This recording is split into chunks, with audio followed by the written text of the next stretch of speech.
বিশ্বের অন্যতম প্রভাবশালী পরাশক্তি মার্কিন যুক্তরাষ্ট্র এশিয়া, ইউরোপ থেকে আফ্রিকা, পৃথিবীর প্রতিটি অঞ্চলে যার একক আধিপত্য। তবে সেই আধিপত্যে ভাটা পড়তে শুরু করেছে। বিশ্বের নানা অঞ্চলে প্রভাব হারাচ্ছে মার্কিনরা।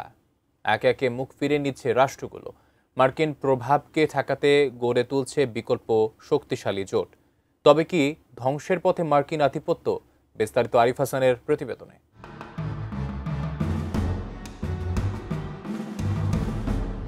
দ্বিতীয় বিশ্বযুদ্ধ পরবর্তী সময় থেকে বিশ্বে একক আধিপত্য বিস্তার করে আসছে যুক্তরাষ্ট্র। সামরিক সক্ষমতা, অর্থনীতি, প্রযুক্তি ও কূটনীতির সব ক্ষেত্রেই মার্কিন প্রভাব ছিল নিরঙ্কুশ। কিন্তু সম্প্রতি বছরগুলোতে সেই অবস্থান ক্রমশ দুর্বল হচ্ছে। নতুন শক্তির উত্থান, অর্থনৈতিক চাপ, আঞ্চলিক জোটের পুনর্গঠন এবং মার্কিন অভ্যন্তরীণ দ্বন্দ্ব এখন তাদের নেতৃত্বকে প্রশ্নবিদ্ধ করছে।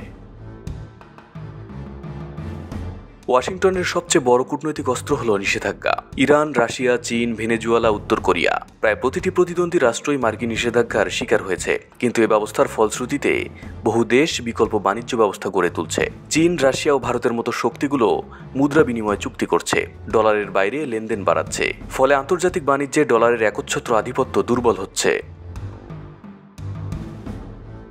ব্রাজিল, রাশিয়া, চীন, ভারত, দক্ষিণ আফ্রিকার সমন্বয়ে গঠিত ব্রিক্সের উত্থান এখন গ্লোবাল সাউথের কণ্ঠস্বর হয়ে উঠছে। ডলারের বিকল্প মুদ্রা প্রবর্তন, নতুন উন্নয়ন ব্যাংক প্রতিষ্ঠা এবং নতুন সদস্য অন্তর্ভুক্তির মধ্য দিয়ে এই জোট ক্রমশ শক্তিশালী হয়ে উঠছে। মার্কিন প্রেসিডেন্ট ডোনাল্ড ট্রাম্প প্রকাশ্যে হুমকি দিলেও ব্রিক্সের অভ্যন্তরে এই ঐক্য আরও সুদৃঢ় হয়েছে। ভারত, চীন, ব্রাজিল, চীন কিংবা ভিয়েতনামের নতুন অন্তর্ভুক্তি সবই যুক্তরাষ্ট্রের জন্য নতুন চ্যালেঞ্জ। RICL TMX, যুগের পর যুগ স্থাপনা থাকে মজবুত। যুক্তরাষ্ট্রের ঐতিহ্যগত মিত্র ইউরোপীয় ইউনিয়নও ক্রমশ স্বাধীন পথে হাঁটছে। রাশিয়ার জ্বালানি সংকটে বিকল্প তৈরি করতে গিয়ে ইউরোপ নিজেদের বাণিজ্য নীতিতে বৈচিত্র্য আনছে। ওয়াশিংটনের সঙ্গে বাণিজ্য চুক্তিতে বৈষম্য মেনে নিতে হলেও তারা এখন এশিয়া ও আফ্রিকার বাজারে বেশি গুরুত্ব দিচ্ছে। মধ্যপ্রাচ্যের সৌদি আরবও চীনের সঙ্গে কৌশলগত সম্পর্ক বাড়িয়েছে, যা একসময় অকল্পনীয় ছিল। এছাড়া মার্কিন রাজনীতির অভ্যন্তরীণ বিভাজনও বিশ্বে তাদের অবস্থানকে দুর্বল করছে। ট্রাম্পের আক্রমণাত্মক শুল্ক নীতি, বাইডেন প্রশাসনের ইউক্রেন যুদ্ধমুখী ব্যয়, সামাজিক বিভাজন ও রাজনৈতিক মেরুকরণ সব মিলিয়ে যুক্তরাষ্ট্র এখন আগের মতো স্থিতিশীল ও গ্রহণযোগ্য নেতৃত্ব দেখাতে পারছে না।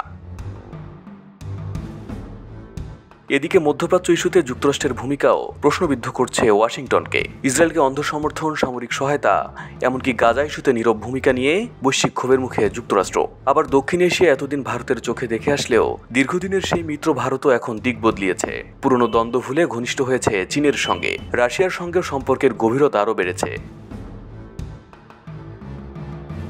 ইরাক ও আফগানিস্তানে দীর্ঘযুদ্ধের পর যুক্তরাষ্ট্র দেখেছে সামরিক শক্তি দিয়ে সবকিছু নিয়ন্ত্রণ করা যায় না। ইউক্রেন যুদ্ধে ওয়াশিংটনের দেওয়া অস্ত্র সহায়তা রাশিয়ার অগ্রযাত্রা ঠেকাতে পারছে না। একই সঙ্গে চীন দক্ষিণ চীন সাগরে এবং ইরান পারস্য উপসাগরে নিজেদের প্রভাব বিস্তার করছে। ফলে যুক্তরাষ্ট্রের সামরিক আধিপত্যকেও প্রশ্নবিদ্ধ করছে অনেকে।